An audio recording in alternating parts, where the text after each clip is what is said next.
For a lot of times we talk to kids about balance, have structure, have a routine in your life, and yet at the same time we're saying, if you have downtime and you're not busy all the time, then you're doing something wrong. And I think that's the part that as a society we really kind of struggle at. It's like, what's the message I'm sending to our adolescents? So finding out how do they attend to school while also attending to their social life and having time to relax and just figure out who they really are, what their interests are, and what really matters to them.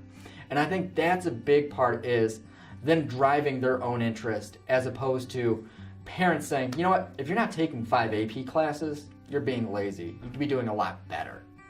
And I think that's the part where the stress and the anxiety and the pressure that I hear from a lot of the adolescents today, to the point that they're even concerned about going to a four-year university because they can't afford it. What I found to be really effective in kind of helping kids, lead a life that's worth living for themselves, is having that social life. And at the same time, as parents, really knowing who your kids' friends are. That is a big thing.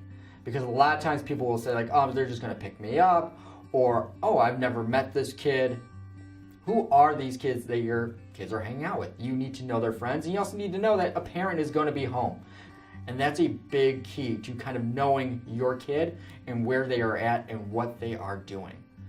Because the communication piece is huge. You need to know what is going on with your kid and what they're hearing at school and what their friends are doing and what they're interested in.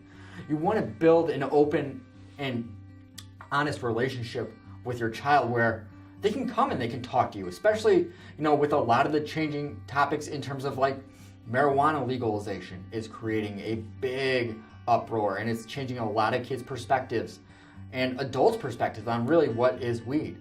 So for a lot of people to kind of have that open forum and say like, hey, what do you think about this? Having an open conversation with your kid where they can actually express their opinions and their feelings and let you know that you're not going to judge them. You're not going to negate them. You're going to actually hear them, listen to them.